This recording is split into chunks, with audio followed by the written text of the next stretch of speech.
Dear future generations, I think I speak for the rest of us when I say, sorry.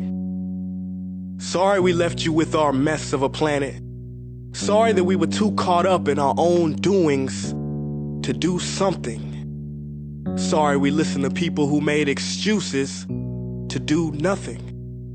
I hope you forgive us. We just didn't realize how special the earth was. Like a marriage gone wrong, we didn't know what we had until it was gone. For example, I'm guessing you probably know it as the Amazon desert, right?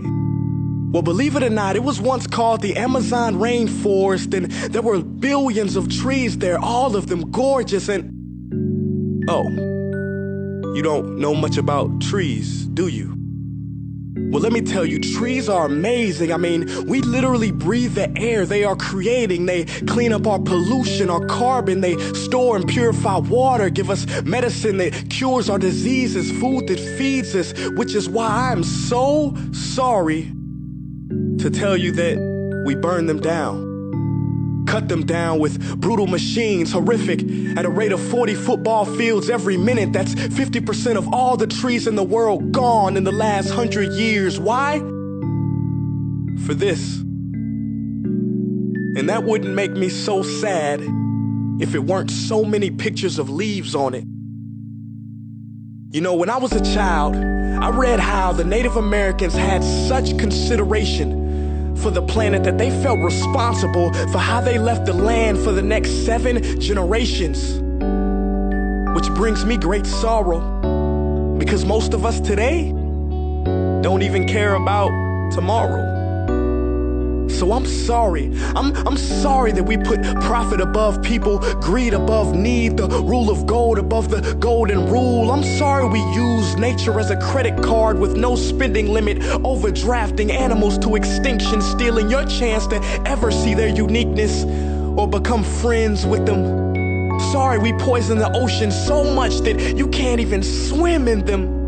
But most of all, I'm sorry about our mindset, 'cause we had the nerve to call this destruction progress.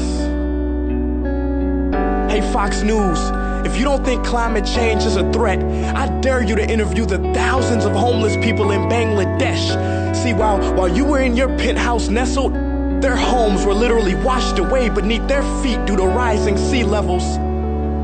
And Sarah Palin, you said that you love the smell of fossil fuels. Well, I urge you to talk to the kids of Beijing who are forced to wear pollution masks just to go to school. See, you can ignore this, but the thing about truth is, it can be denied, not avoided. So I'm sorry, future generations. I'm sorry that our footprint became a sinkhole and not a garden. I'm sorry that we paid so much attention to ISIS and very little to how fast the ice is melting in the Arctic. I'm sorry we doomed you, and I'm sorry we couldn't find another planet in time to move to. You know what? Cut the beat. I'm not sorry. This future, I do not accept it, because an error does not become a mistake until you refuse to correct it. We can redirect this. How? Let me suggest that if a farmer sees a tree that is unhealthy, they don't look at the branches to diagnose it, they look at the root.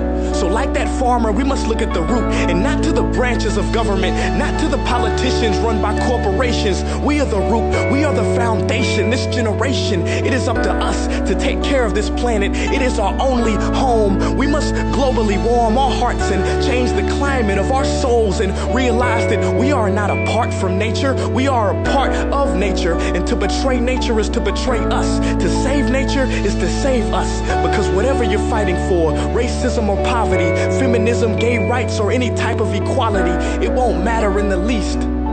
Because if we don't all work together to save the environment, we will be equally extinct.